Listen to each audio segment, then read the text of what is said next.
Hola, espero que estén bien. Este es el seminario 26, Genética y Sociedad. Yo soy María Paz Biondo y este es nuestro último seminario.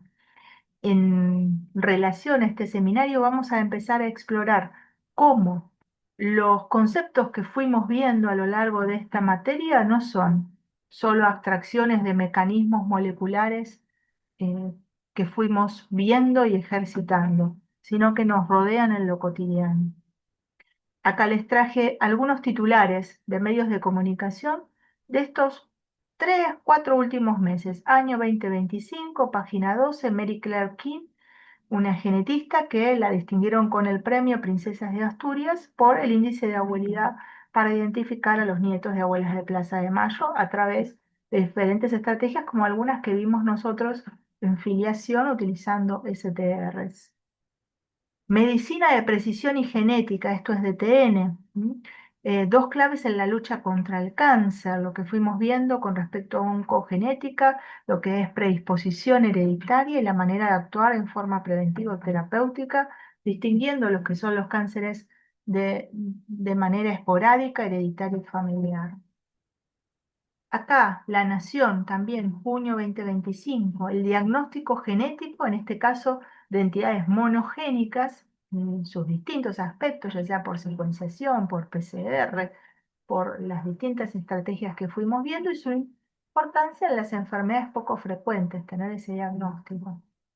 Otra, ¿cómo es la técnica de edición genética? Y acá están hablando del CRISPR-Cas9, que permite por primera vez que se salve la vida de un bebé con una rara enfermedad. Esto es de Infobae también de este último tiempo. Como ven, genética está en los medios de comunicación, está en nuestra sociedad.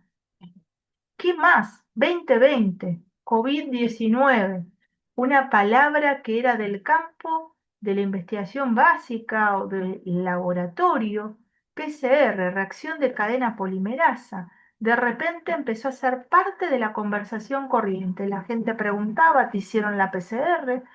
¿Te tuviste la PCR positiva? Si bien vamos a hacer la aclaración que la PCR que se usaba en COVID-19 era una PCR cuantitativa, el origen de este estudio que llegó a todo el mundo y a todas las personas fue de la ciencia básica, ¿sí? Con Karin Mullis en 1993 y su premio Nobel en el desarrollo de esta estrategia. Entonces, fíjense como algo que empieza siendo en la ciencia básica, que parece alejado, ¿no? Como algo muy abstracto de la sociedad, terminó siendo moneda corriente de nuestras conversaciones e importantísimo para la prevención de la transmisión en ese momento, más que nada en el momento inicial cuando todavía no teníamos la posibilidad de acceder a la vacuna. Y entonces todo esto hizo que la Organización Mundial de la Salud, ahí en esta diapo está abreviada como OMS, y organizara un consejo científico en el 2021 justamente para trabajar sobre la implementación de genómica en todos los países miembros. Y terminan publicando en el año 2022 un documento en donde resaltan la importancia a todos los países miembros de trabajar para acelerar el acceso a la genómica en favor de la salud mundial. Y en el punto 2 resalta la importancia de la capacitación en genómica en salud. Fíjense cómo esto es ya agenda internacional en nuestra formación. En el seminario 10 también empezamos a trabajar sobre el concepto de genética médica, si bien todavía la Facultad de Medicina no tenemos en nuestra carrera la materia genética médica, tenemos incorporada en primer año estos conocimientos. Y volvemos a traer esto, que entonces, ¿qué es esa genética médica, esta rama o especialidad de la medicina que utilizando los conocimientos de la genética humana y de la genómica en general lo aplica al proceso salud-enfermedad? Entonces, evaluamos riesgos de detección de portadores, tanto a nivel prenatal como en recién nacidos, como en adultos. Hacemos diagnóstico de enfermedades monogénicas o también de entidades que llamamos multifactoriales. Podemos elegir un tratamiento adecuado para reducir los efectos adversos. Podemos hoy en día hablar de edición génica, de terapia génica y también de marcadores moleculares para el pronóstico y seguimiento de enfermedades. Pero hoy, en este seminario, me gustaría compartir con ustedes las siguientes preguntas o interrogantes. ¿Qué impacto, qué utilidad tiene entonces la información genética en cada individuo, en su familia, en la población, especialmente en Argentina, en términos de salud? ¿Se puede evitar la ocurrencia de estas situaciones donde hay una carga genética importante? ¿Hay tratamiento real para las enfermedades genéticas? Conocer la información genética, el genotipo de un individuo, podría conllevar también a un mal uso y generar situaciones de discriminación. Bueno, empecemos por uno de estos puntos. Entonces, si se puede evitar la ocurrencia, nos lleva a pensar en prevención en sentido amplio.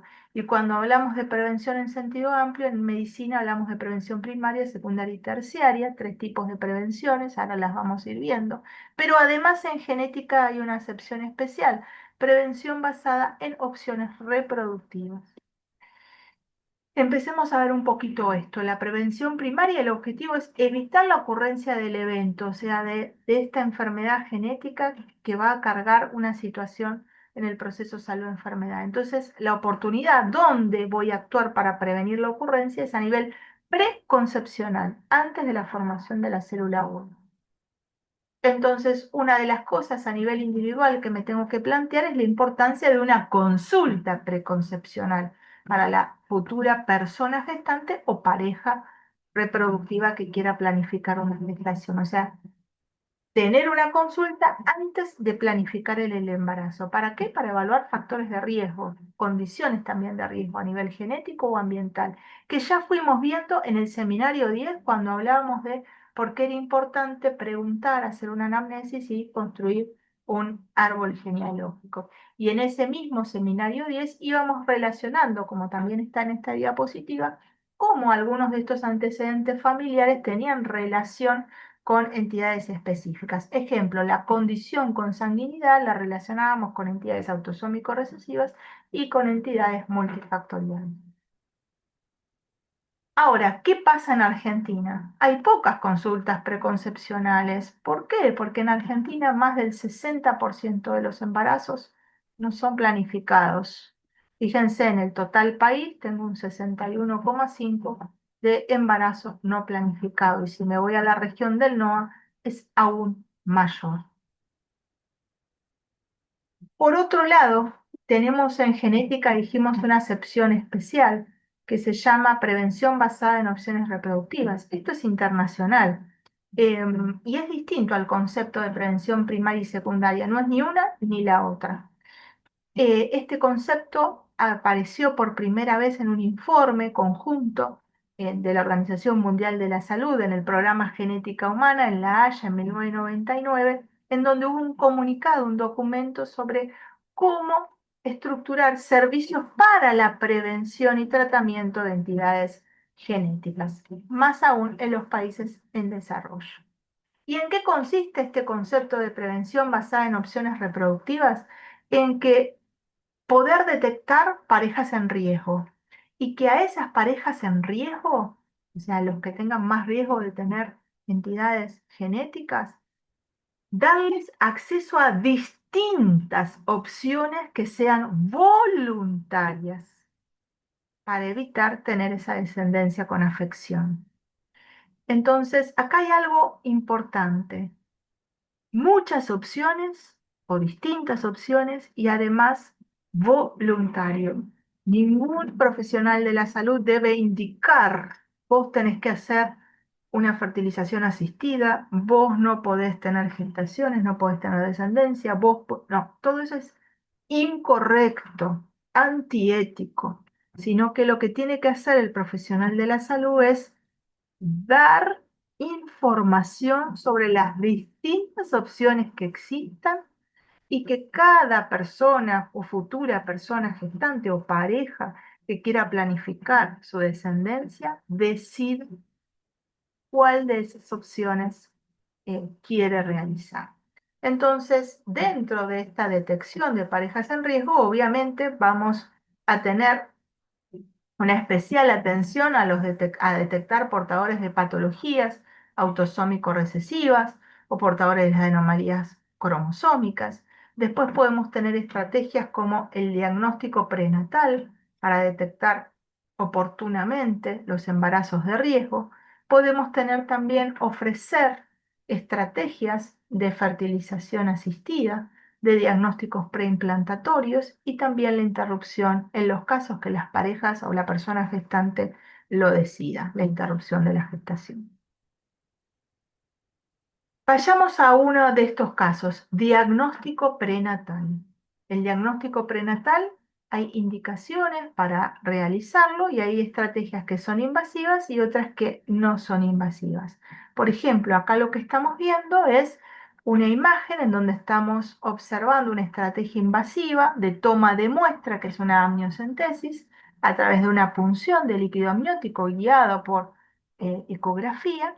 Se toma la muestra de ese líquido y a partir de la muestra de ese líquido amniótico se pueden hacer técnicas tanto para realizar cariotipo como para realizar estudios moleculares. Hay técnicas que son de diagnóstico y otras que son de screening, de buscar quiénes son, no el diagnóstico de certeza, sino quienes tienen mayor riesgo. En los últimos años, además de las estrategias no invasivas que tienen que ver con ecografías, ecocardiogramas fetales o screenings bioquímicos del primer y segundo trimestre, también se agregó lo que se llama NIPT o NIPT del inglés, es una sigla, Non-Invasive Prenatal Test, que a partir de sangre materna, o sea, de sangre periférica que uno le toma a la mamá, extraer ADN fetal libre y utilizar esa muestra para hacer un screening, por ejemplo, de riesgo de trisomías. Ahora, ¿qué pasa en Argentina? Bueno, les cuento algo. En Argentina, a nivel, así como les conté antes, que pasa con la planificación de los embarazos, en Argentina, estos son datos del 2018, una publicación del 2018, vemos que hay un 5% de la población sin control prenatal, o sea, que llegan al parto sin control prenatal o un 32% de la población que tienen un control prenatal insuficiente. Entonces, imagínense que quizás ni siquiera tuvieron las ecografías necesarias para poder detectar riesgos o anomalías cromosómicas. Y tenemos un trabajo que hicimos hace unos años, lo publicamos en el 2020, desde el RENAC, en donde de 9.976 casos, o sea que ya habían nacido, los nacidos con entidades que son detectables prenatalmente, el 50,3 solamente fueron detectados. Entonces ahí me está diciendo que del total que yo tendría que detectar en Argentina, se están detectando la mitad. Entonces tenemos embarazos que todavía son no planificados, acceso al control prenatal que hay que incrementar y la detección prenatal aún más. Tenemos una importante brecha de acceso en los controles y asesoramientos durante la gestación para tomar decisiones voluntarias informadas, ¿verdad?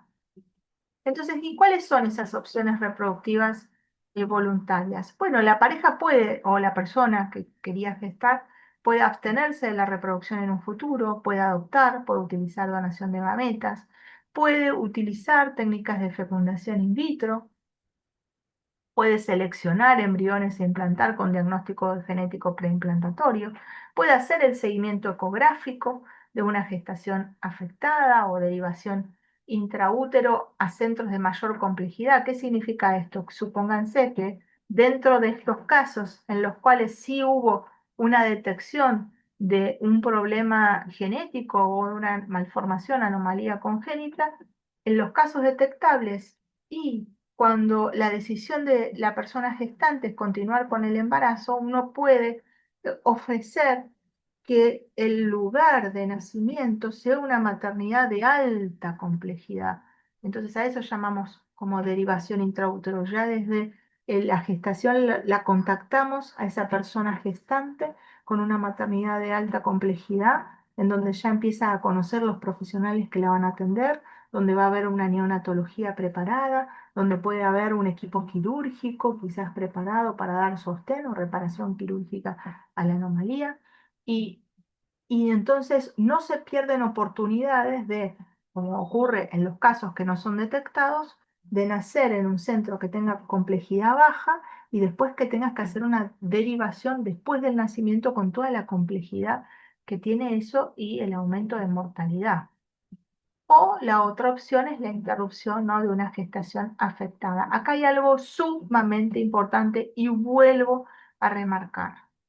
La toma de decisiones libre y voluntaria de la persona a gestar o de la persona gestante y o de la pareja con intención de tener descendencia. Acá, cada una de estas distintas opciones no las indica el profesional de la salud. No hay un indica, vos tenés que hacer, no, es libre voluntad de la decisión de la persona a gestar, gestante o pareja con intención de tener descendencia. Uno como profesional de la salud informa sobre todas las posibilidades u opciones reproductivas que tiene acceso esa persona. Y es la persona la que decide. Les cuento otro de los ejemplos, esto que se llama test genético preimplantatorio. Supónganse que una persona que conoce ya su riesgo, o sea que esto no se hace, es toda la población, sino cuando realmente es necesario y sea técnicamente factible, en donde o sea, la posibilidad de tener el diagnóstico realmente sea alto. Entonces uno lo que puede ofrecer es en este estadio de blastocisto, para los que hayan estado haciendo embriología, se toman muestras del trofoblasto, algunas células del trofoblasto, y esas muestras, obviamente que esto inicialmente es una fecundación in vitro, ¿no? Entonces de esos blastocistos que están in vitro, que están además vitrificados, se toman muestras de trofoblasto y de ese grupo celular del trofoblasto se hacen análisis ya sea para detectar aneuploidías, anomalías estructurales o alguna entidad monogénica, para lo cual necesito tener una información previa. No voy a la pesca, no, no, acá tengo una información previa de un riesgo eh, eh, real, o sea, quizás tengo portadores de una enfermedad autosómica recesiva, supónganse, no sé, atrofia muscular espinal, estoy nombrando un ejemplo, en donde voy a buscar en estos embriones si el embrión tiene ambos alelos con variante patogénica, ¿no? Y en este caso, lo que se trata de realizar es la transferencia luego para la implantación de aquellos blastocistos que no tengan las variantes patogénicas, ¿no? O sea, es hacer el test genético para luego seleccionar el embrión a implantar. También otra de las opciones es la interrupción, ¿no?, de la gestación. En Argentina hay una ley que es la 27.610, en la cual el sistema de salud brinda una cobertura integral y gratuita, que hay una que se llama interrupción voluntaria del embarazo hasta la semana 14, pero después la interrupción legal del embarazo puede ser en cualquier momento de la gestación si hubo violación, una causal salud, y dentro de la causal salud, algunas de estas las entidades genéticas y su eh, afección o su cuestión que puede tener la persona gestante habilita a hacer ese tipo de interrupción. Acá tienen un mapa en donde vemos cómo la legislación no es homogénea en los distintos países del mundo. Hay países que tienen permitido sin restricciones y países que son mucho más restringidos en cuanto a el derecho a la interrupción del embarazo. También les quiero contar que Argentina tiene una ley que también salió en el año, a finales del año 2020, que es la ley que se llamó así coloquialmente la ley 1000 días, pero que me parece importante porque en el capítulo 5 nos habla del derecho a la protección en situaciones específicas de vulnerabilidad. Y fíjense, organizar servicios de salud para niños y niños con cuidados especiales en sus primeros años. Los niños con cardiopatías, con malformaciones, con enfermedades metabólicas genéticas. Es decir, que aquellas parejas, familias que hayan decidido continuar con una gestación con riesgo alto o aquellas en las que no tuvieron detección prenatal de estas entidades, el Estado pueda garantizar la organización de servicios para estos cuidados especiales. También el acceso de las personas gestantes, lo que hablábamos antes, de poder tener las ecografías adecuadas, poder tener definidos los problemas de salud fetal, establecer los protocolos y el acceso equitativo a redes de salud perinatal. Para lo que les contaba antes, que los nacimientos ocurran en las maternidades seguras y con la complejidad que el feto y luego el recién nacido requiera. Hace poquito veíamos, hace unos días, cómo en el Hospital Garraham habían realizado una intervención intraútero para corregir un defecto que se llama mielomeningocele y hace unos días, la semana pasada, había nacido entonces ese bebé sin esta afección, o sea, con menores complicaciones y secuelas. Esto requirió un acceso al diagnóstico prenatal, en donde se detectó la anomalía, el acceso a un hospital de alta complejidad con esta intervención quirúrgica intrauterina y el acceso al nacimiento en un hospital de alta complejidad que le da el sostén a nivel postnatal. Vayamos ahora, terminamos esto de prevención primaria y prevención basada en opciones reproductivas y vayamos a prevención secundaria, es decir, realizar diagnóstico y tratamiento oportuno. En Argentina, vayamos por el diagnóstico primero. Existen, por ejemplo, un screening neonatal de anomalías congénitas y también un screening que habilita a entidades que son metabólicas. Hay una ley del 2007, la 26.279, en la cual acá les marqué en amarillo aquellas que tienen que ver con la parte de alta carga genética, ¿no? Como fenilcetonuria, que es una anomalía autosómica recesiva, fibrosis quística, galactosemia, hiperplasia suprarrenal congénita y deficiencia de biotinidasa, que también son todas autosómicas recesivas, hipoacusia, que hay hipoacusias que son, pueden tener distintos patrones de herencia, pero que también son monogénicas, y por el otro lado, otras entidades como hipotiroidismo por agenesia de la glándula tiroides o disgenesia de glándula tiroides, la retinopatía del prematuro, que tiene otras causas, Chagas y sífilis, que son causas infectológicas. Y hay un caso especial de diagnóstico oportuno, así como dijimos antes el caso especial de prevención basada en opciones reproductivas, que tiene que ver con los test presintomáticos en genética.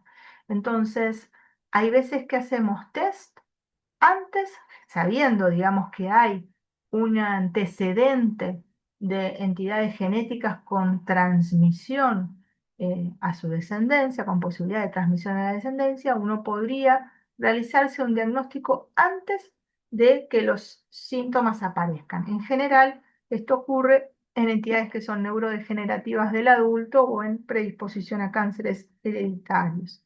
Entonces, por lo general son estas entidades monogénicas de alta penetrancia, con variantes patogénicas de alta penetrancia, pero de inicio de síntomas tardíos. Y acá quizás podemos traer el caso de Angelina Jolie y su variante patogénica para BRCA1 en cuanto a cáncer de mama y su posibilidad, al haber detectado esa variante, de ella elegir hacerse, por ejemplo, una mastectomía profiláctica. Prevención secundaria, pero ahora el tratamiento, ¿sí? Entonces decíamos que alguien puede nacer con, por ejemplo, con una cardiopatía congénita, algunas de ellas son la mayor parte de herencia multifactorial, pero hay algunas que son monogénicas también. Y hay tratamientos, bueno, hay algunos que son tratamientos sintomáticos y otros basados en el defecto molecular. Dentro de los tratamientos sintomáticos, la cirugía correctiva para cardiopatías congénitas podría ser uno de esos tratamientos, ¿no? Existe en Argentina un programa de cardiopatías congénitas desde el año 2007. Ahora, las estrategias de tratamiento se las muestro según nivel de organización. Hemos visto gen, ARN mensajero, proteínas, disfunciones metabólicas en donde hay muchas proteínas en juego, un fenotipo clínico después a nivel individual y a nivel familia, o sea, del nivel de organización más molecular a un nivel de organización a nivel individual y social. Entonces, por ejemplo, a nivel del gen, hemos visto que podemos modificar un genotipo somático a través de CRISPR-Cas, edición genética, distintas formas de terapias génicas o terapias celulares, eso lo han visto a lo largo de la materia, la modulación farmacológica también de la expresión genética, la transferencia de ARNs de interferencia, estos pequeños ARNs que permiten degradar el ARN mensajero producto de un gen con una variante patogénica. Y ahí se acuerdan que hablando de ARNs de interferencia, también hacíamos a lo largo de la materia su analogía con los microRNs endógenos que también llevan eh, al decaer la posibilidad del proceso de traducción. También a nivel de la proteína, y este está marcado porque es el que vamos a ver un ejemplo, podemos sustituir una proteína que ya está alterada o incrementar su función residual, ¿no? Muchas de las patologías autosómicas recesivas, muchas de las patologías que son por pérdida de función, uno podría sustituir una proteína que está alterada o incrementar si tiene una hipofunción su función residual. Después muchas veces hay disfunciones metabólicas que hay una terapia enzimática de reemplazo, una farmacológica específica o una compensación dietaria, qué cosas restringir o cambiar en la dieta para disminuir esa disfunción metabólica. Y luego ya a nivel del fenotipo clínico, bueno, como veíamos recién, intervenciones quirúrgicas o médicas y a nivel de la familia, el asesoramiento genético. Vayamos entonces en este caso de la proteína y vamos a tomar a fibrosis quística porque es dentro de Argentina la patología genética con alta letalidad más frecuente. Entonces nos parece que es, y que afecta justamente la edad pediátrica, nos parece que es importante traerla como ejemplo para que los que se están formando como futuros profesionales médicos tengan en cuenta esta patología. Entonces supongamos que tenemos un niño afectado de esta entidad, es una entidad autosómica recesiva, que por una PCR alelo específica pudimos determinar un genotipo para el gen CFTR, que es un gen que codifica a una proteína que tiene que ver con la conductancia al sodio y al cloro.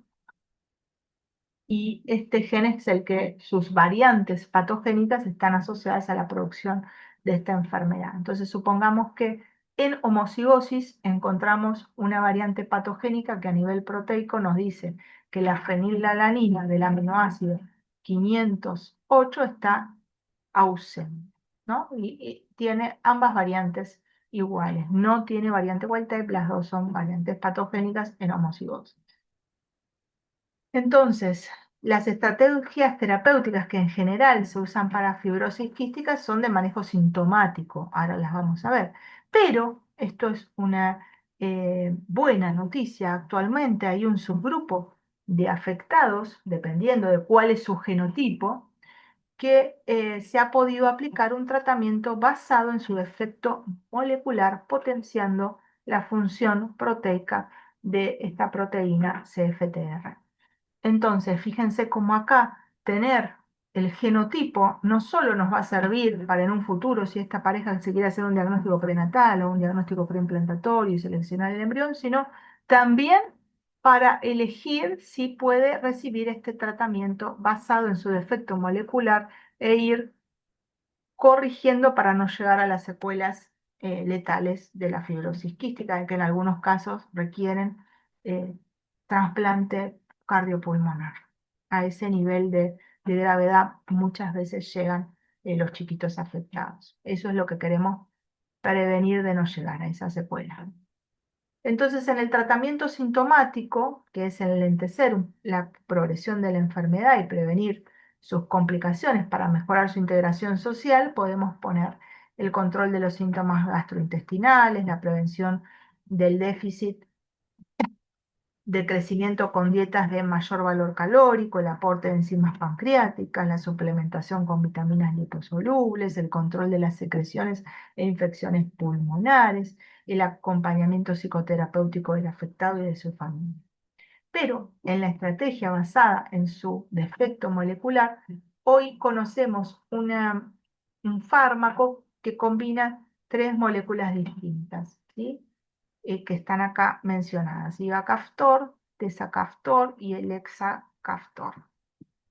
Entonces, lo que estamos viendo en esta imagen es el CFTR que ha sido codificado por variantes wild type. WT viene acá de wild type.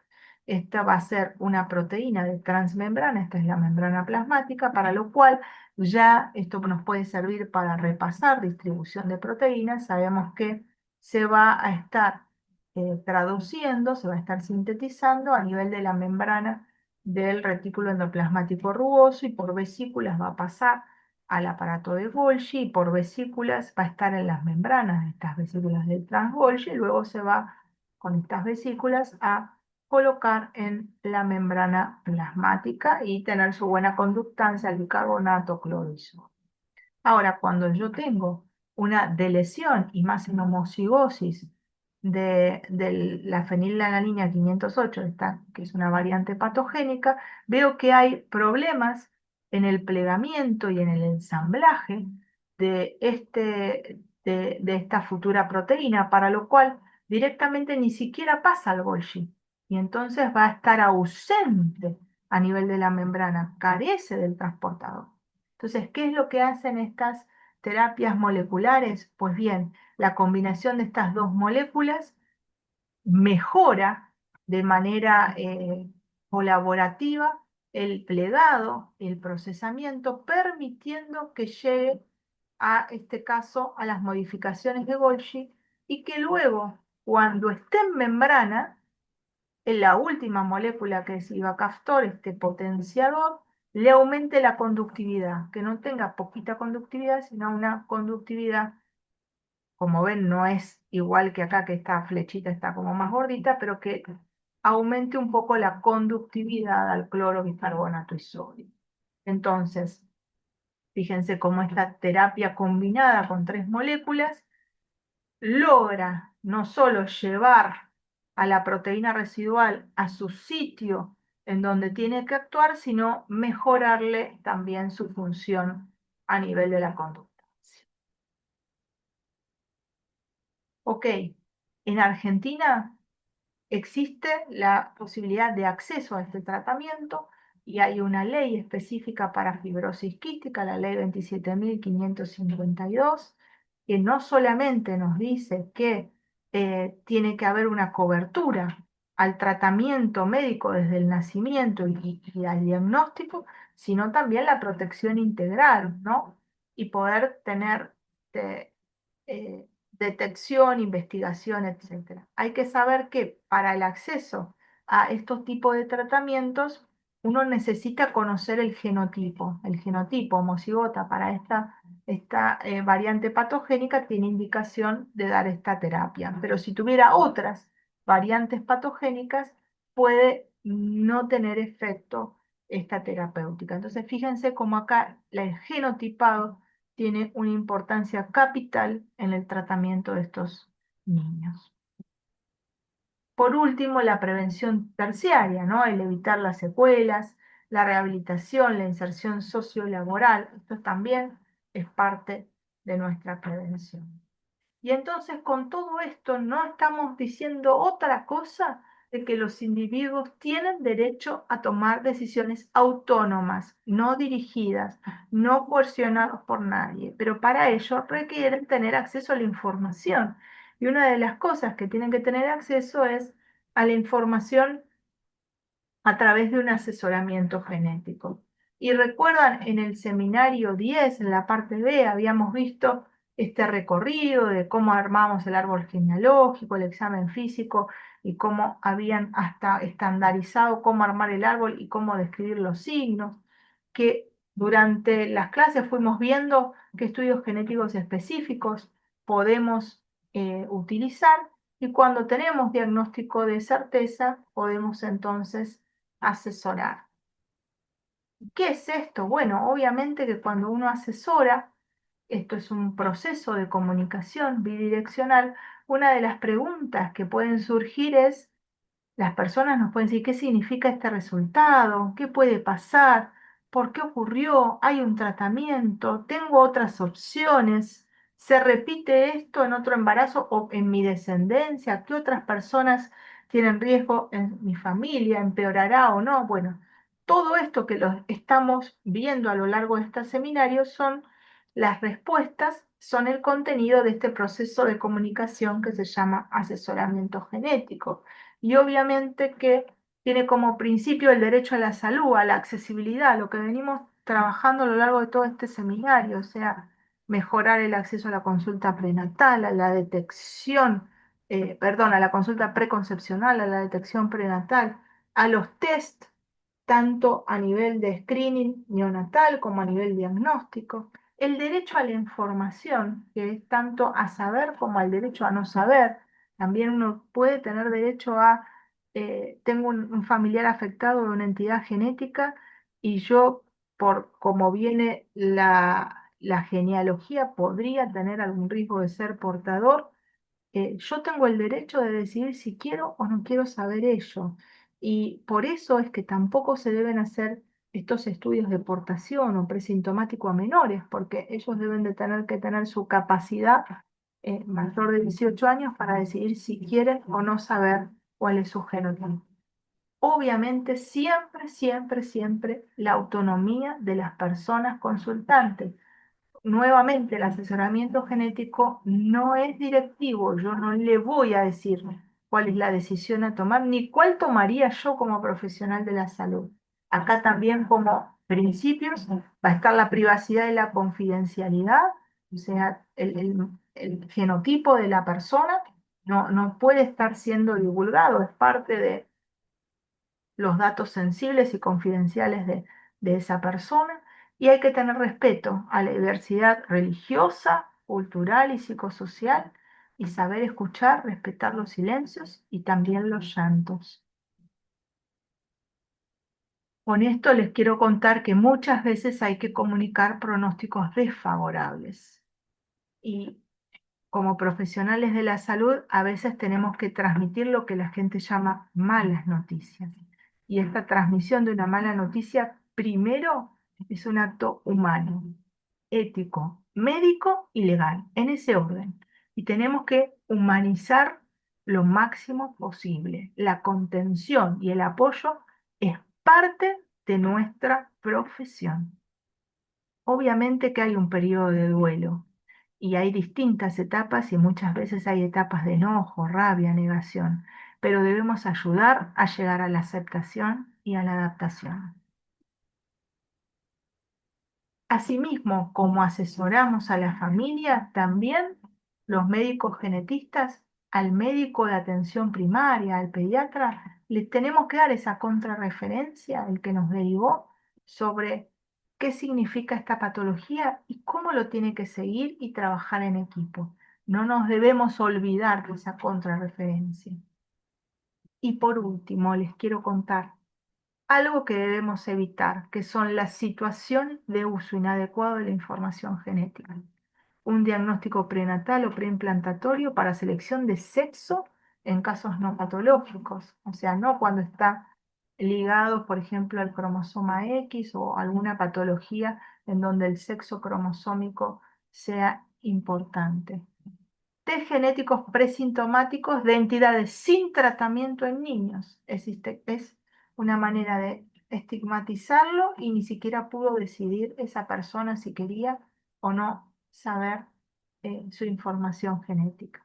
Otros casos tremendos, la discriminación en el empleo, o sea, conocer el genotipo y en base a eso darte o no un empleo o darte o no una cobertura en una prepaga, en una obra social. Hay veces que los seguros de salud, algunas prepagas basadas en la información de tu salud, no quieren aceptarte como afiliado o quieren que pagues una prescripción extra, ¿no? Una cuestión extra por la preexistencia de la entidad médica.